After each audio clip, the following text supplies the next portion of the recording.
And we're back. I'm Professor Scott Plum with the Minnesota Sales Institute. And with me is Bill Hellkamp of Reach Development Systems. It's tough out there, you know. Clients won't take my calls, and when I do get hold of someone, I can't get the appointment. Sales are slow because of the lockdown. I don't know if I can hang on. The weather's terrible too. When it gets like this, my leg hurts. Oh, well, I don't need to go on because you've heard it all before. What you can do to combat these feelings by staying mentally strong is what Scott and I discuss. That and much more on episode 440 of the Get in the Door podcast.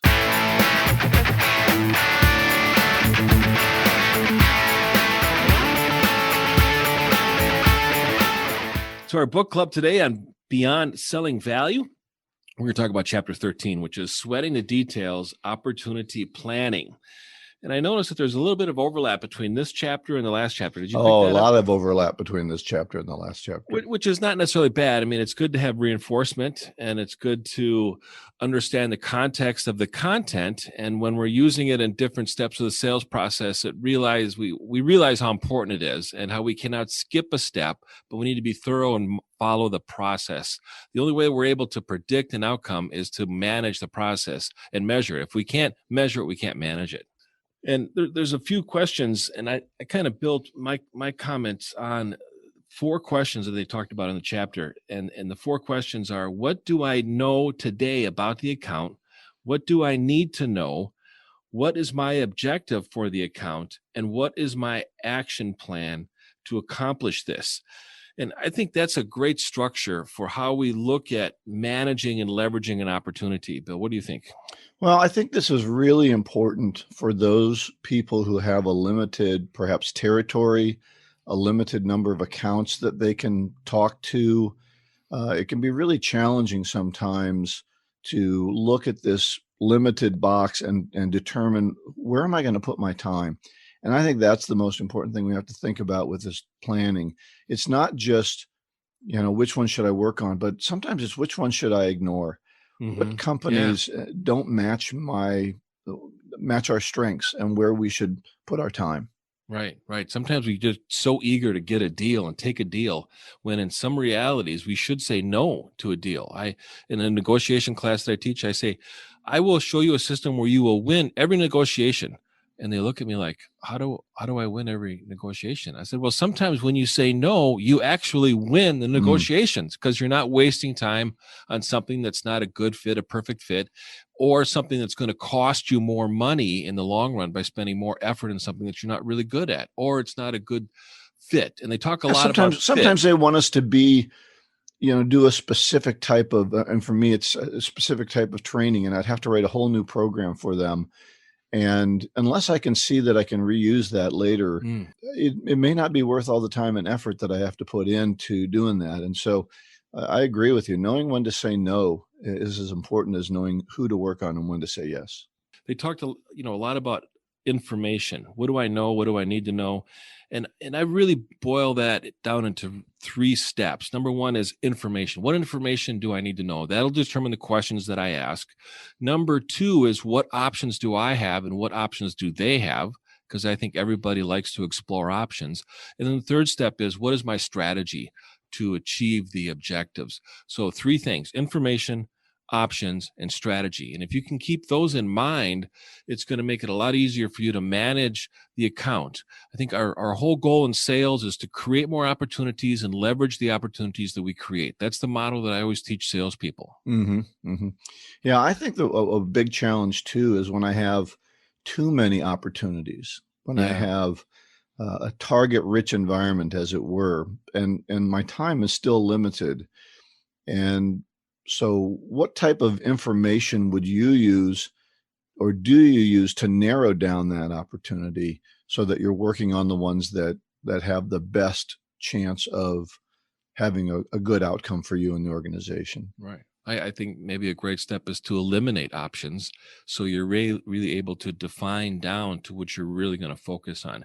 You talk about the freedom. I find there's a lot of freedom within the box. So often we're taught or we heard, think outside the box. No. Think within the box, because there's a lot of freedom within the box. If you explore all the options and everything that you have available, whittle down what is not a good fit, and then what is left is what you focus on.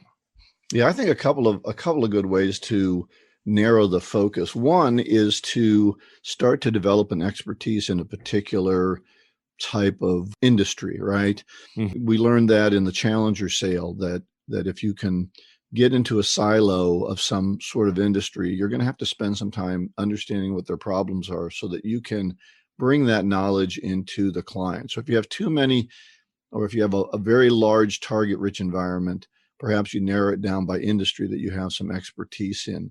The other way that I like to narrow that down is by that company fit from a philosophical standpoint. And one of the things that I look at as a trainer is I talk to companies who believe that their people are key to their growth.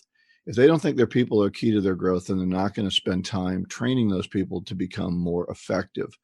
If they think it's their systems, if they think it's their computers, if they think it's their product, that's where they're going to put their time and energy rather than to their people. So from a philosophical standpoint, what do they believe in? And if they believe the same things that you believe and your organization believes, then it'll be an easier fit down the road. Yeah, that's good advice. The riches are in the niches, as they say. That can be. And plus, everything we're learning is you can't just be a product salesperson anymore. So you need to know what's going on in the industry so that you can share that and become an actual resource for that organization. Yeah. Well, the one last thing I'd like to leave on this too, and one of the things I notice in these books that we read, both the Challenger sale and this one, we spend an awful lot of time planning. And I had a chance to work with a couple of people that I really, really liked, but they loved to plan, man. They would be working on websites and working on brochures, and they never picked up the phone and called anybody. And they were what I call ready, aim. And they were so busy aiming, they never pulled the bow back and fired an arrow. Yeah. So you've got to really balance this. What is it? Maybe when you get 60% or 70% of the information you need, it's time to go. But don't look for that 100%, the perfect opportunity.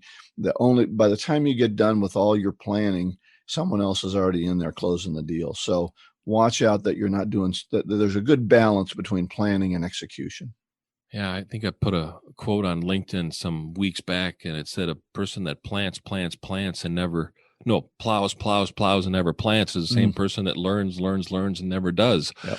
And we can just. I heard a speaker once call that a good attitude bum. They knew everything they should do and never did anything they should do. Right. So if you're going to plow, plant. If you're going to learn, do. I think it boiled down to that. Yep. Good.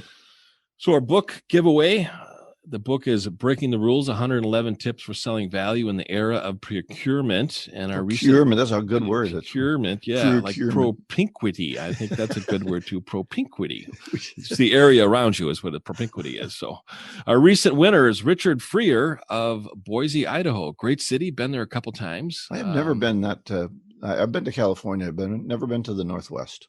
Yeah, it's very mountainy. If that's Congratulations, Richard. And he did reach out to us on LinkedIn. So I'd encourage you to do that. Reach out to Scott or me or both of us.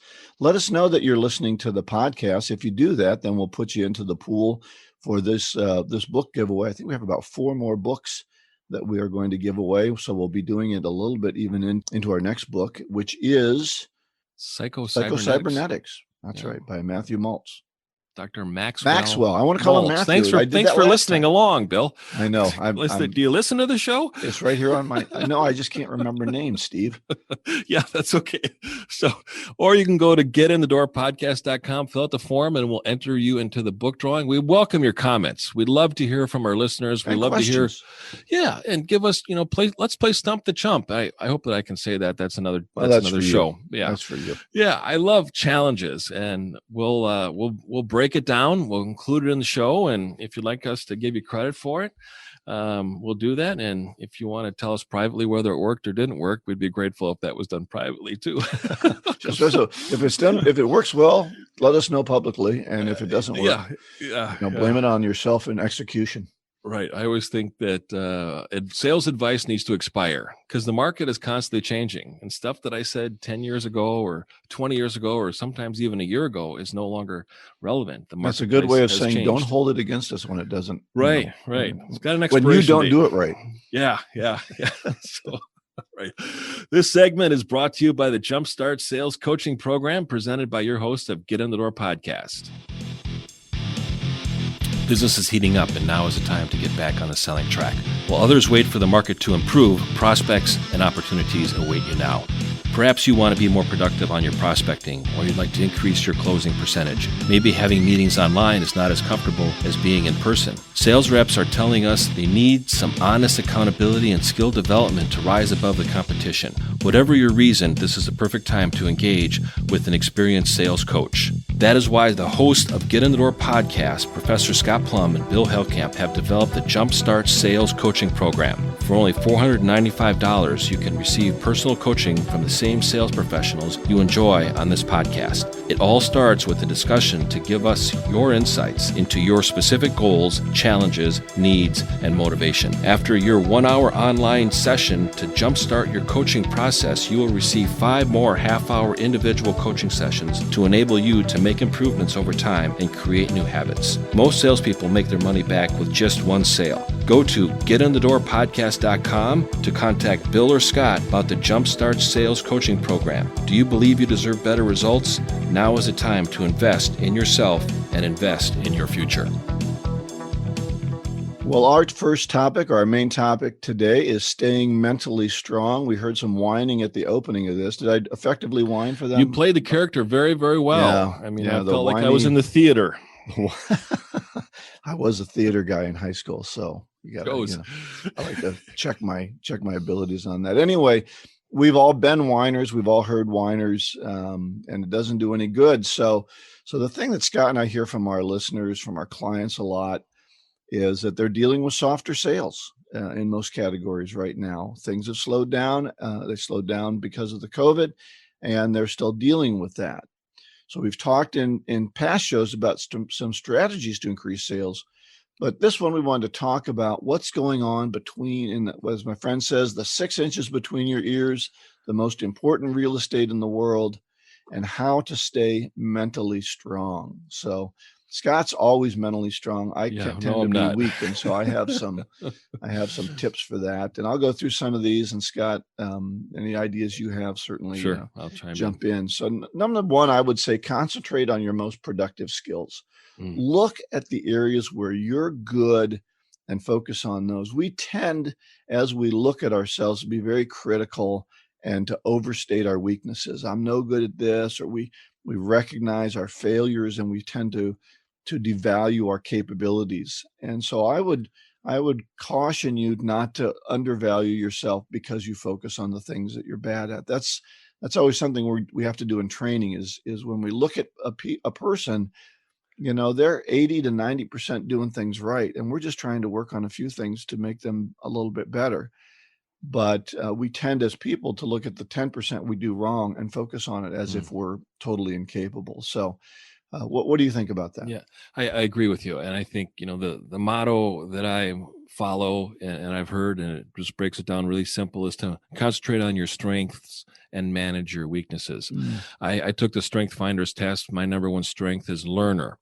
And when I'm having a bad day, or I'm just got a poor attitude, or I'm just feeling melancholy, I'll just pick up a book and I'll just start reading, or listen to a podcast, or listen to a book on tape on sales. And all of a sudden, the spark will just start to grow into a flame, and then I'll feel like I'm learning something. And when I learn something, I feel stronger. Yeah. And if I can just concentrate on that, it's going to get me out of that slump.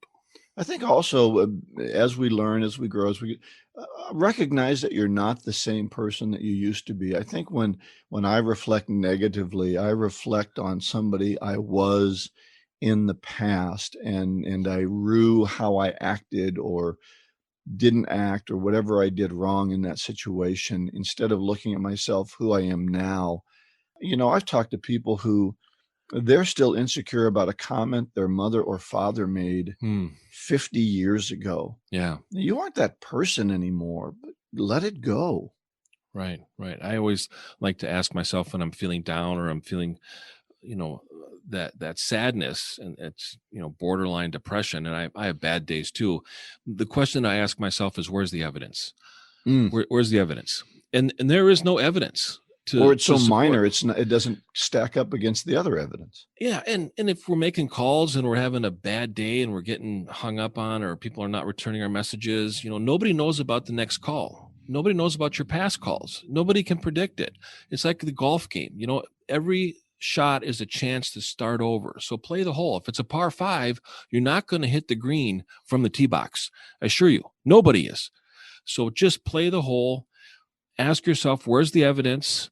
And then decide to change your spirit, change your attitude, and your attitude then will reflect in your behavior, and your behavior is going to give you the results. Well, so how do we change that attitude? One of the things that I would recommend is to find positive people to spend time with. Mm-hmm. Don't commiserate with other knuckleheads who are feeling low and happy to tell you about it. Find some optimistic people and let them build you up. And you can do that even in this COVID situation where we're all working by ourselves. You can get on and do a team call or a Zoom call of some kind. You can call up a friend, call somebody who is naturally positive and just tell them, hey man, I need to just talk to somebody who's positive. And they understand that. Positive people have negative days, but they fight against it. I do a thing called, are you a thermometer or a thermostat? And I can't remember what book I stole it out of, but I did steal it from somebody. And are you the kind of person who sets the temperature in the room? Are you a thermostat? Or are you the kind of person that does nothing but reflect the temperature around you? Or are you a thermometer? And I thought that was really a good vision to put in my head. That's a great analogy. I think, another type of person that you might want to hang around is somebody that's empathetic, but also challenges you. If you're feeling down and you just want somebody to talk to and you just want somebody to listen to you, but they can't leave you there. They believe in you, and they'll challenge you, and they'll challenge you in a way where you are forced to find the evidence. And when you don't find the evidence to support being down, then you will rise up and you will reach the level that other people see you at. It's amazing how we see ourselves down here sometimes, and everybody else sees us up here, and we never seem to live up or act to that reputation of how other people see us. This is one of the things I think managers need to understand so much. They're so good at finding the things we do wrong and helping us, do that. And I think I won't go in the screed about the school system where we're taught to focus on what we do wrong and then get it right, and then we're perfect. But I think most managers do that too. Oh, Billy, here's what you do lousy. Go do those better, and then you'll be perfect. Instead of just, sometimes what people need is somebody who they admire and put a trust in to say, you can do it. Go out, you can do it. I believe in you. And just powerful. Those positive words of affirmation from somebody that you admire can be so important. Mm-hmm. So true. So the third thing is take control of your thoughts and your words. What we think comes out of our mouth. What we say then also can control our thoughts. So first thing is control your self-talk, the words you say to yourself. And I think you said something like this before, is our self-talk is 5 times as much as our out loud talk. What's your saying on that? 85% of our self-talk is negative. Oh, yeah. And this is from a book, what to say when you talk to yourself. I can't remember the name of the author of it. Yep. But 85%. Matthew, no. No. Good one.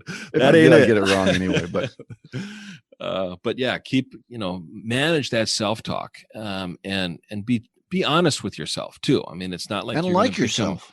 Right. I mean, there's a difference between being arrogant and being arrogant, and the other one is ignorant. Right. So, arrogant is, believing that I know everything I need to know. That's arrogant. Ignorance is not thinking or not feeling that you need to know anything more, and that you're being ignorant.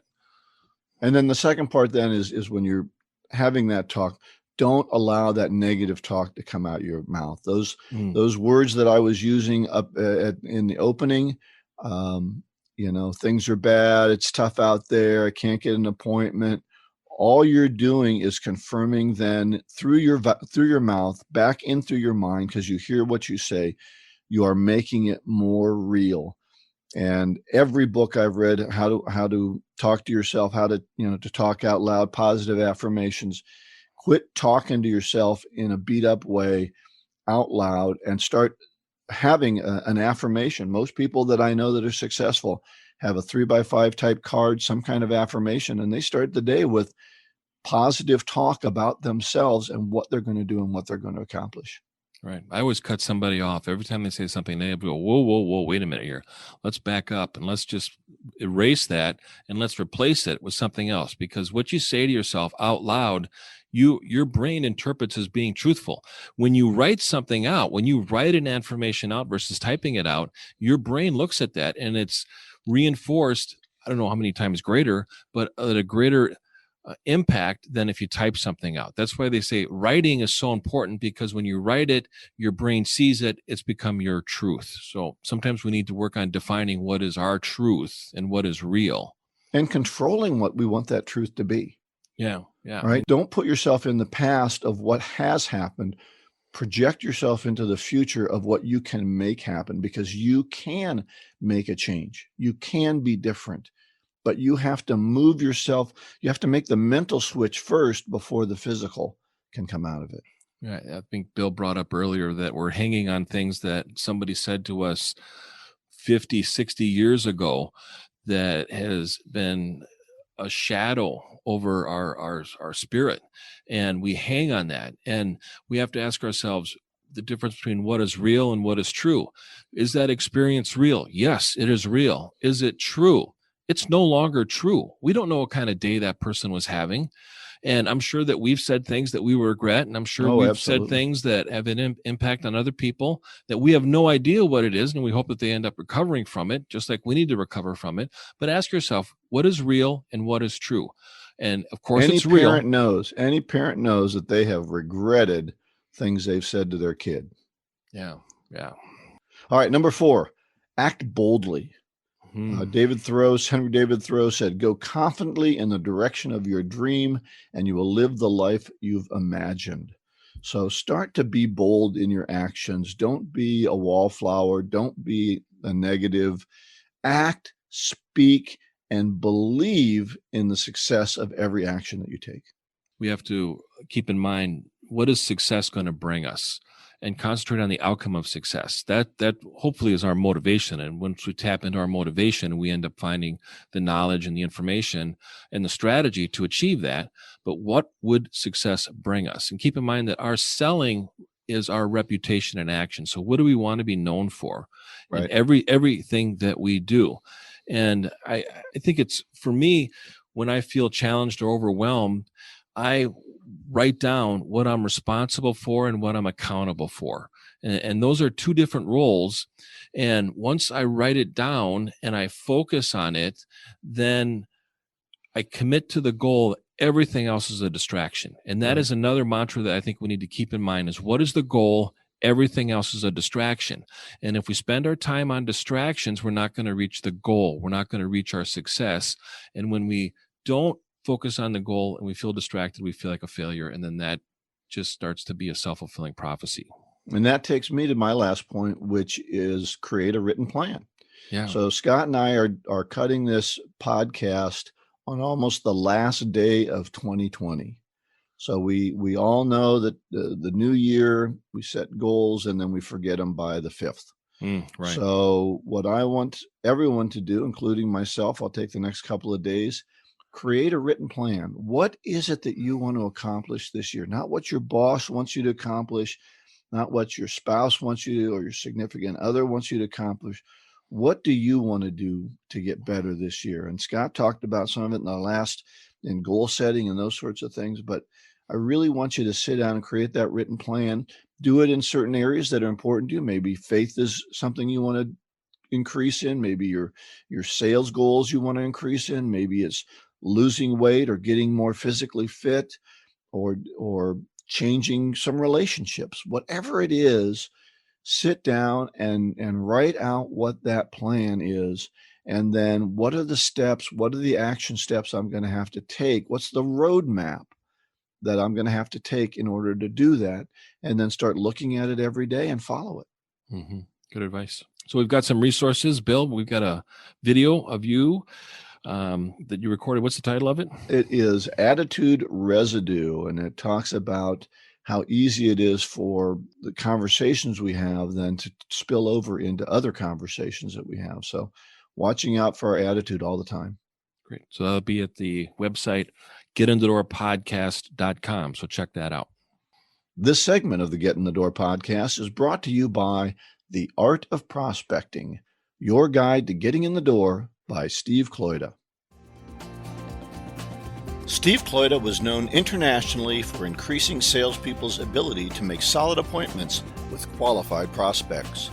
You too can learn this essential skill by ordering a copy of his superb book, The Art of Prospecting, your guide to getting in the door. In this book, Steve shares the top strategies and tactics he has developed, implemented, and personally tested with more than 1 million sales and prospecting calls. You can get his book on the website, theprospectingexpert.com. In addition, check out his other great online resources. Instant Sales Coaching, which will guide you through 5 online success modules. A guided prospecting process entitled Call Reluctance Transformer, and the Magnetic Selling Strategies Workbook, a detailed step-by-step guide to increasing your sales. Get any of these valuable resources at theprospectingexpert.com. So our golden nugget today is a quote out of the chapter of the book. This really spoke to me. The Fools Wonder, the Wise Man Asks by Benjamin Disraeli. Disraeli. Okay. Disraeli. Yeah, I think he was a prime minister in Britain. Okay. Or Queen Victoria. So a fool wonders, a wise man asks. And Yep. when I'm working with salespeople and they're getting into that first call and they go, I was wondering if this, I go, wait a minute. No. It's like you were sitting there at your desk pondering, looking out the window going, I was wondering about what that prospect was doing. And let's be conscious of our intentions. We're really curious. I'm curious. Have you thought about this? Or what would you do if this happened? Or suppose your existing provider went down, what would happen next? So you're bringing the future to the present. Instead of using the word wonder, turn it into another word, curious. And I think that emulates the goal of every conversation is to create interest and curiosity in the prospect. So that's why I really like that quote. Well, and I think salespeople need to be naturally curious. I think wondering is good. Right. I wonder what they would do. I wonder how they do this. I wonder, but then you have to voice that to the client and say, I wonder, how do you guys do this? Or why do you do it this way? Or what have you tried before?